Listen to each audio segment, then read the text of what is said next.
Well, hello, Covenant Army. Welcome to the podcast. We're so excited you are here with us today. You're here with Brent and Lucy. And remember to like, share, and subscribe wherever you're listening because it helps us, again, to get the message out to more and more people. And if you like the podcast, remember to share with a friend. Share with someone that you think would benefit from some of the information that we share.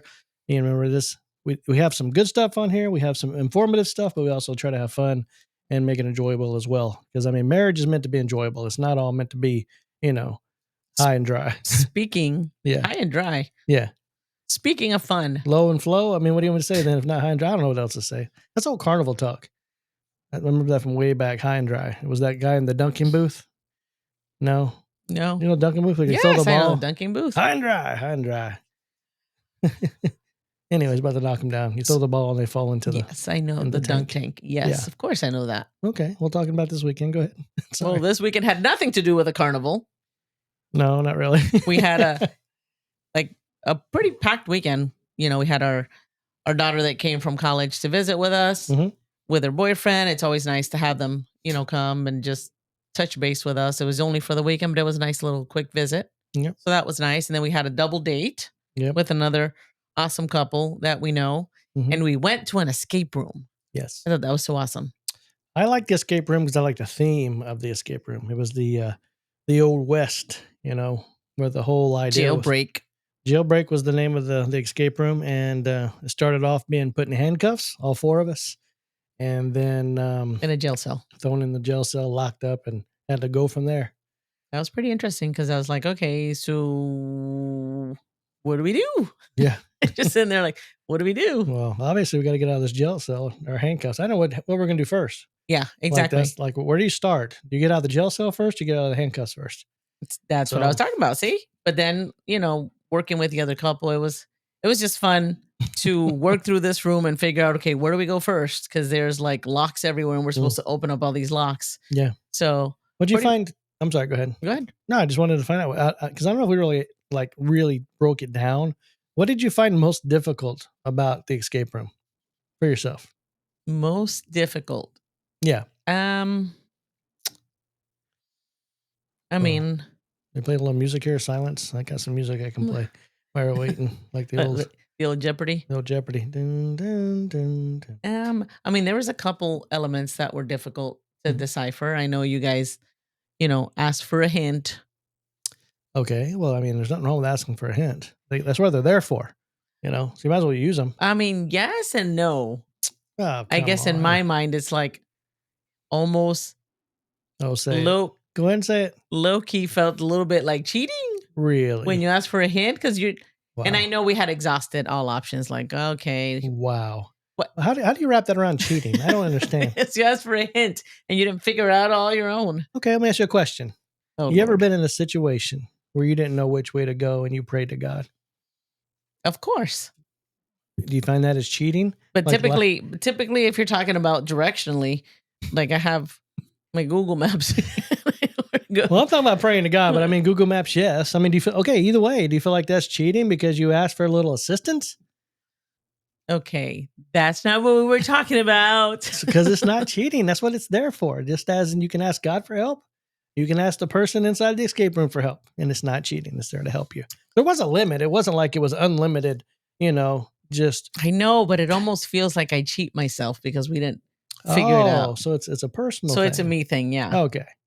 All right, we'll work on that. We'll get you to some counseling and really help. Oh, stop it. Work through those issues. Because I like to do puzzles. I'd like to, I don't know, that's always a big thing for me. And trying to figure it out is like a thing for me. And then when we have to ask for a hint, it's kind of like, so we couldn't figure it out. What was most difficult? You didn't answer the question. Can't even describe it. I don't even want to put it out there because what if somebody wants to go do the same escape room and then we give it away? All right. So it was all difficult then. Some of the ones, some of the parts of it were a little easier than others. Well, I mean, obviously. I mean, but the beautiful thing is, for anybody that cares, we got out. We did get out, and we actually had 5-6 minutes left. 5 minutes to spare. So we almost had it up to the wire. There was a minute there. I'm just gonna be honest with you, it wasn't looking too good.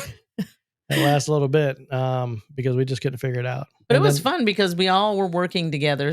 I mean, it's a great team building experience. Well, that's great for marriage because marriage is all about teamwork. And that's what I was going to say. Like, I wonder if let's just say you and I went to one. We just did on Friday. No, by ourselves. Okay. Just me and you. Nobody else helping us. Okay. You and I. No, we will not fight. If that's what you're asking. We will not fight. I so doubt that. Well, you think we will, really? Oh, I 100% think that there would be some level of frustration. Now, hold on. That's two different things. Do you remember when we went kayaking? Well, yes, I do. And we shared a kayak. Yes, I do. That's the only way I like to go is tandem. It's like an extreme communication exercise. I recommend that to all couples. I wanted to throw you off the kayak. That's like the intake session for couples. I put them in a kayak and roll them out the river and see what happens. That lets us know where they're at as a couple. Holy smokes. Yeah, we've done that a few times. It was rough. The first time was really rough. Yes, it was. Yeah. Yes. Yeah. I learned how to swim that trip. Yeah, whatever. But we've done it a few times since then, and we've gotten better. But it is it's definitely a communication exercise. We're definitely still a work in progress on that one. It's hard. Sure. Like that's because it's real. Like that's real. But see, then I think about the escape room, and it's kind of similar, like figuring stuff out. Well, I mean, if you mess up on the escape room, you're not going to run into a wall in a kayak. I mean, you run right into the tree if you can't work together. Well, I don't like to run into the trees either because there's usually spiders and no. Yeah. But yeah, I mean, the escape room, if you make a mistake, you can just try it up again and see what you can do. So I'm sorry. Yeah, go ahead. So I was just wondering how it would go if it was just you and I having to figure the whole thing out by ourselves. We should try it. We should go and do they have like where you could just do two people? Well, I'm sure you could do it with just two people. Of course. I don't know. I guess we'll have to see what happens. Maybe that's something we can do in the future. I just want to see if we could get through it with great communication and no conflict. Well, see, I don't think conflict's a bad thing. So, I mean, if we were to have, that's what I mean. It's not fighting. It's just, What? I would never use the word fighting. Conflict, yes. Conflict. So we have an opportunity to grow. Resolve that conflict. To grow when we do it. I'm sure we'd be all right. I mean, it'd be fun. It'd be entertaining. But I think it was fun doing it with another couple because it kind of helped us move it along a little bit. Well, it is. I mean, because, just like in marriage, you find out people's strengths and you kind of lean into those strengths. And it's good to see how everybody coming together and everybody has a different perspective. What are you laughing for? Because there's a part of the escape room where all of us were hollering out numbers. Oh, no, go this way, this way, this way. Yeah. Well, I was like, okay, we all got to calm down. It was heightened. It was getting intense there for a second. We got to have like one speaker, not everybody yelling different numbers at the same time. Well, when the clock's going fast, I mean, you got to get at it. And yeah, the person that was trying to take everything down. I think it would be cool. You know, it'd be cool. What's that? If they added an element of suspense, like where the floor drops out. Yes, that's exactly what I was gonna say. Like that would be the floor good. drops out and you're going like down a slide into a hole where you lose because you're a big loser. Wow, that would be something. We should make that for couples. I think we should. Like a marriage escape room. Covenant Army marriage escape room. Hey, that could be a thing. It might be a thing in the future. I mean, who knows? Could be a thing. And that would be like the challenge. If you get out, you get to stay married. But if you don't, okay. I didn't even go there. You're going to get to stay married. It's just you got to go through a lot of, marriage retraining. obstacles. Yeah, retraining, team building. Like you can't go forward. You got to go back through the process and then have extra training.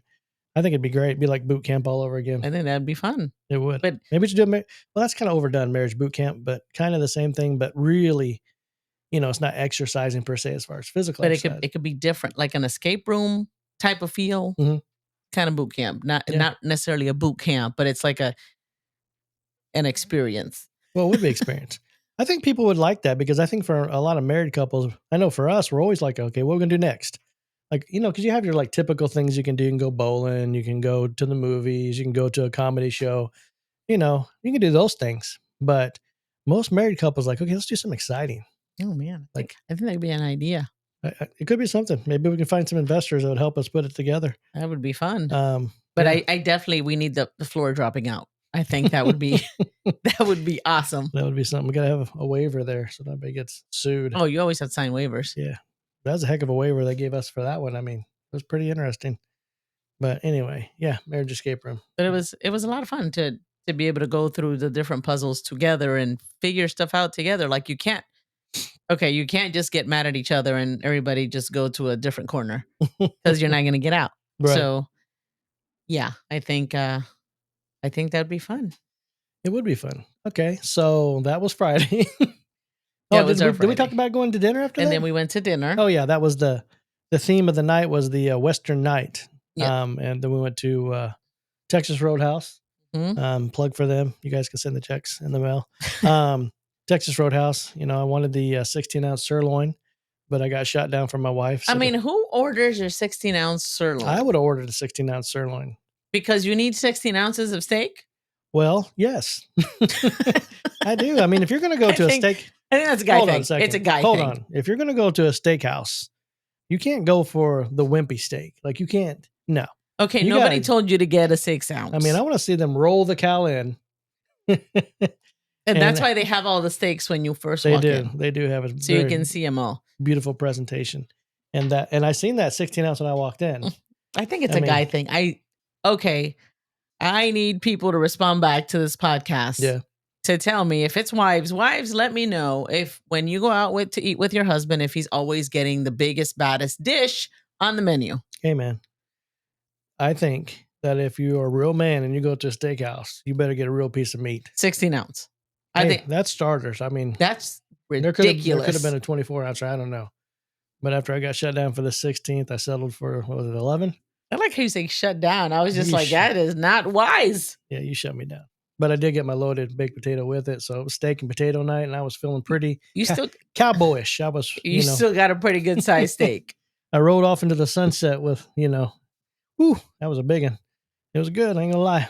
I feel that women are a little bit more conservative when it comes to you guys eating. are always conservative when you always are. But that's fine. I mean, that's your thing. We can't both have, 16-ounce steaks. Yeah. No. That wouldn't be pretty. No, but I don't think women No, go to a restaurant to have dinner and look at the biggest, baddest dish on the menu. Because it's a challenge. I mean, you get a big piece of meat. Like, can I take this steak down? Am I man enough to take this steak down? So you can die later. And die from a steak? Nah. Die of happiness. That baby was delicious. That thing was perfectly cooked, ready to just take it down, boy. Great. I'm still thinking about it. I'm glad you enjoyed it. Super duper. It was good. But that wasn't the whole highlight. So that was Friday night. Mm-hmm. And what did we do on Saturday? Anything? Saturday, we took the kids out to the new ramen shop in town. A lot of eating out this weekend. Yeah. Man, I'm ready for a home cooked meal, baby. That's it. You're not eating out for another 6 months. Nudge, nudge. Well, yeah, I went to the new ramen place up here, which is another cool place, in our neighborhood. And I don't know if anybody's because I didn't really get into this whole ramen thing, I think, until a couple years ago when our daughter introduced it to us.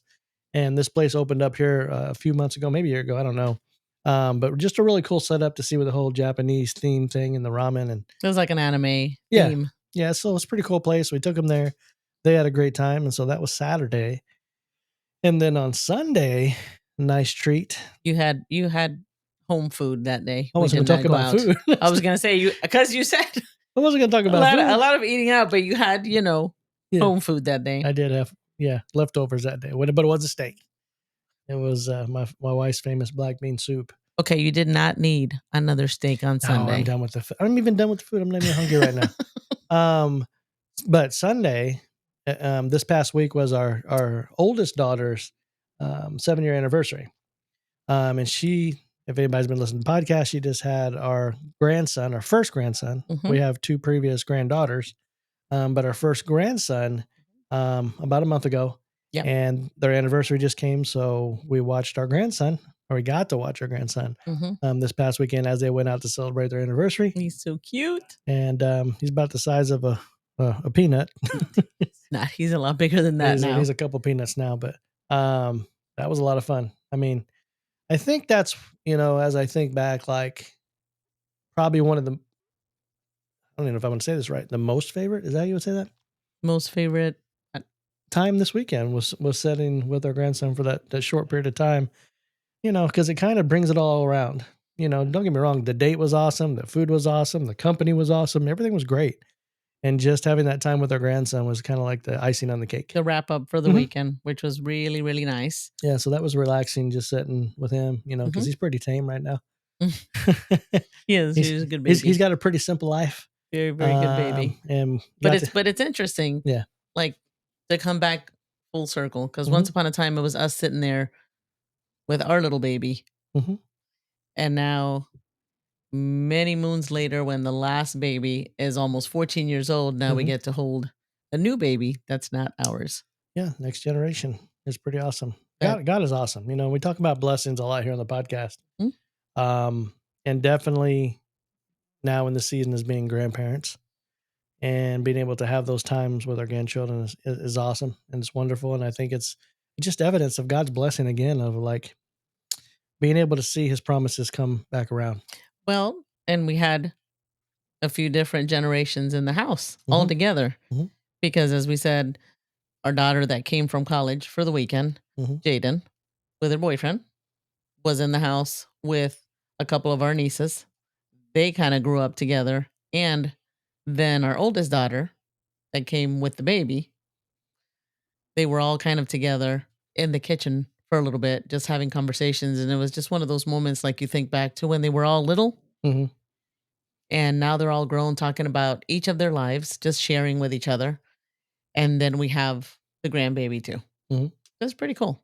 Just all the generations together there and just wondering what the next generation is going to look like when they have Mm. the other kids, it might our nieces and our other daughter, when they have kids and what, you know, that generation is going to look like. It's pretty cool. But another cool part of the weekend was how we wrapped it up with also the message this weekend that was about honor and respect, Mm. right? Yep. Honoring one another. Talked about honoring your mother and father and then honoring Others. others, Mhm. but like just a theme of honoring one another, which is not very common or prevalent in our society today, which he talked about also in the message. But then also like how we do it in marriage. Mhm. How do we honor each other in marriage? Mhm. Because it will impact all these generations that we're seeing. No, it does. And as you're talking, it just makes me think of that verse, you know. And I don't know the specific location of the verse, but in essence, it says, "Honor God, and He will honor you. Honor God, and He will honor you." And as we talked about, you know, having the family around and everyone here, that's evidence of us honoring God with our lives and our families. Like, and you know, I was talking about like God's bringing it full circle and being able to see the blessing with the family. And as it pertains to our marriage, like these children are evidence of us honoring God, honoring our marriage. You know what I mean? That Because a is lot. 1 Samuel 2:30, by the way, Oh, First where it Samuel says, "For 2:30. those who honor me, I will honor, but those who despise me will be Mm. disgraced." And yeah, and it's been such a blessing, you know. And even as we went to church this weekend and we had our family there, and I still love seeing the kids and everybody go to church, you know, because I didn't have that growing up, and being able to witness that, and again to see the next generations come around and have Yes, that desire to know God and to love God, it's really what it's all about, you it know. is. Um, and like you said, just having that evidence or that reverence for God, like He's worthy to be honored, and not just on Sunday, you Mm. know, not just you know in those moments, but all the time. Like, don't I mean, I guess that's something like I pray that we never lose is that awareness that to honor God in all circumstances at all times. Well, and I think you don't lose it by keeping him front and center, Mhm. right? Keeping him in the center of everything, Yeah. right? Talk to him in the morning when you first wake up. Thank him for waking you up. Mm. Talk to him throughout the day Mhm. about all the different things that you have going on because distractions come Mm. all the time. And the way we honor him is by keeping him ahead of everything. Yeah. But one thing I want to talk about that I think is important, you know, because it makes me think, and I know we talked about this verse before we started, is Hebrews 13:4. And I know you guys have probably heard it if you've ever done any kind of research on marriage in the Bible. This is a verse that's going to come up. It says, the marriage bed should be honored by all, and the marriage bed kept pure. For God will judge the adulterer and the sexually immoral. That first half of that I kind of landed on, it really started to make me think is like marriage should be honored by all. Marriage should be honored by all. And it pauses the question, like, how did we get away from it where marriage is not honorable anymore? And if we don't have a respect for marriage, people aren't going to honor it. Like, if you don't treat marriage right, if you don't treat your marriage right, you don't treat your spouse right. you don't treat your family right, people aren't going to honor it. You know what I mean? Like if you have a car, there's a bad analogy, but I always have analogies. If you have a car and you don't take care of it, it's dirty, it's filthy, it's just tore up from the floor up. And someone comes to sit in your car, you think they're going to care if they kick their feet off? You think they're going to care how they act when they're in your car? You think they're not going to, hey, is it okay if I eat in here? They're not even going to ask. Right. They're going to do whatever they're going to do because of the way that you're treating it. Right. Because you're not showing it has value. Mm-hmm. So as it pertains to our marriages, when people see your marriages and they're around it, are they going to have honor for it? Or are they going to treat it not with the opposite of honor? Right. Because of the way that you're treating it. Because you're not showing that it matters and that it has value. Right. You know, and I just think about that sometimes in our society. We've gotten so far away from having that respect and honor for marriage. That's why people say, well, I don't want to get married. Like, what's the point of getting married? You know, and it just breaks my heart that we've gotten to that place. And that's why, like, as far as us in the Covenant Army, why I think it's so important to make marriage honorable again. We have to represent it well. And that's what's happened in our society. It hasn't been represented as it should have been. Yeah. As God would call us to. Yeah. And you know, I bring it back around from the, you know, since the beginning of the podcast, like dating, you know, I mean, I guess if you're not recognized or you haven't recognized that dating is important in marriage, like, I don't care if you've been married for 1 month or 50 years. Right. Are you guys still dating each other? Like, are you showing that it's important to your marriage, that you're investing in your marriage, to take time out, to plan things, right, to be intentional with your marriage, like dating? I'm not saying you got to go out and spend thousands of dollars, but literally like to go on a date to show your spouse that this is important. This is important for us. That's a way, I think, to honor marriage. You know, it's something simple. I mean, it's recommended that dating is highly recommended. Like when you come to counseling or coaching, one of the things we're going to ask you is how often you guys date, or when was your last date? Right. Because that is a clear indicator of how intentional you're being within your marriage. And it is shocking when you get couples that say, oh, we haven't been on a date in probably a year. Yeah. Like, oh my goodness gracious. Or more. I'm like, what do you guys do? Well, I think one of the great things, because I know we've always tried to do this in our marriage, like continually go out on dates, and our kids saw us do this. It's very impactful for the next generation, right? Because they're going to do what you do. And if we're not showing them, hey, marriage is held in high regard. Marriage is honored. Like there's a place of honor there. Yeah. And honoring each other and respecting each other. Like we're showing them what they're supposed to do when they get married. Well, that's why it's important for us, you know, as followers of Christ, as it pertains to marriage, showing that marriage is valuable. It is worthy. It is worthy to be protected. Right. It's worthy to take your time and treasure and invest in something that you see as valuable, you know? And again, it's how you treat it speaks volumes to other people. How you guys speak to one another. Right. Like when I talk about honor, are you honoring your spouse when you're speaking to them? Like when you're around other couples, how do you guys talk to each other? Like when another couple walks away, are they going to walk away thinking, man, I cannot believe how she just spoke to him? Right. There was a video, I don't know if you've seen it, I don't know if I shared it with you, with Alec Baldwin and his wife. I saw it. Man, I wish I had that clip. Sad. I would play it in the podcast, but if I can find it, I'll try. I don't know if I can, but if I can find it, I'll put it here on the podcast. That was the saddest thing I've seen in a long time. Man, that poor guy. And listen, I mean, publicly humiliated. I mean, I don't know his take on it. I don't know the backstory. I don't even know the whole deal. I just seen That's this. his wife, right? That's his wife, from what I've read.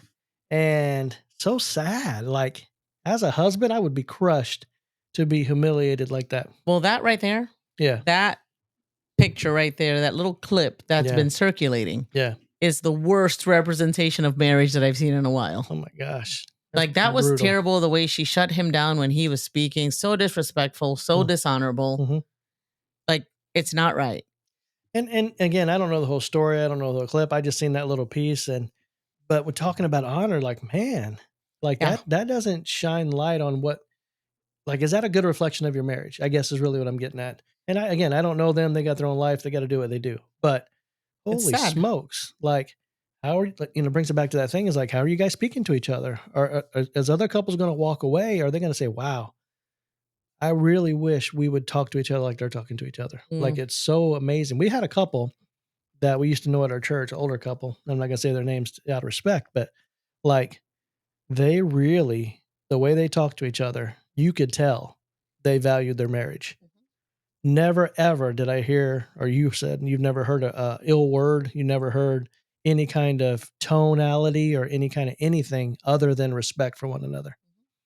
And for me, I'm like, man, I want that. Like, I want to have that type of environment and just loving for one another, that when we speak to each other, there's never a question, ever. And not that we're trying to be perfect, but like, we really respect and love each other, like, and honor one another. I definitely, and we don't agree 100% of the time when we're out in public. Oh, you and me? You and me. Yeah, probably mostly at the grocery store. Yeah. But yeah. There's usually, I mean, every once in a while there's something that might be said that I don't fully agree with, but I try to be very intentional. And you correct me if I'm wrong. I try to be very intentional not to disrespect or dishonor you in front of anyone. If I don't agree with you, I usually wait till we get home and have a conversation with you. Yeah, then you let me have it. I'm joking. I'm joking.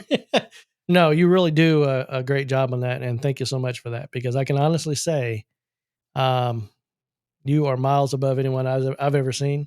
And what's crazy about it all, even when I don't deserve it. And what I mean by that is when I've done something that is probably disrespectful, or if I've said something off color or unloving, you've never lashed back out at me. And I know with 100% certainty it's only because of your relationship with God. Like, I know it, that I know it, that I know it. Like, it's because of you spending time with the Lord in those moments. It's the old, you turn the other cheek. And it's not that you're a doormat. It's not that you are, just letting me do whatever. But what I will say, in those moments, it is very convicting to me. Like, holy smokes, I just jacked up. Well, now I know why I spend a lot of time with God, because I need a lot of help to keep myself together. I am grateful for your relationship with God, because it's made our marriage so much better. Like, I couldn't imagine not having God in the center of our marriage. Well, because in those moments, it's not that I'm not upset or hurt or bothered or irritated. Yeah. It is that I want to honor our marriage. I want to honor you. And seeing that clip of, is it Alec Baldwin? Is that his name? Yeah, that's the dude. Yeah. I don't know his wife's name, but yeah. And yeah, I don't know her name. And honestly, I think everybody now will probably Google her name because of what she did. Yeah. I don't ever want to look like that, because that made me sad. That made me really sad.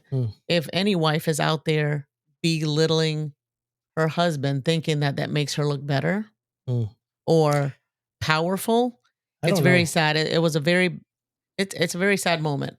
Well, you know what? And as we were listening to the service before we have to wrap up in a minute, that was one takeaway. And I leaned over and said it to you. And I know you're probably already thinking it, but like when the pastor was talking about honoring people in authority or honoring other people above yourself, all those great verses that are so true. And I shared with you, I'm like, you know what, babe? You don't honor other people just because of that. You honor that because it speaks more about you.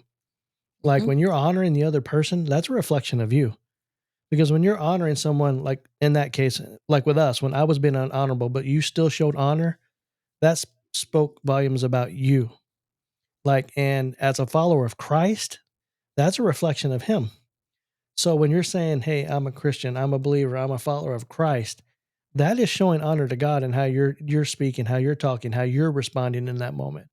And it has more to do with what's going on inside of you than the situation. It has a lot to do more with God than well, that's what I mean. Because I have to lean on him in those moments. It's not that I'm perfect, because trust you me, in those moments, like I really just have to start praying immediately.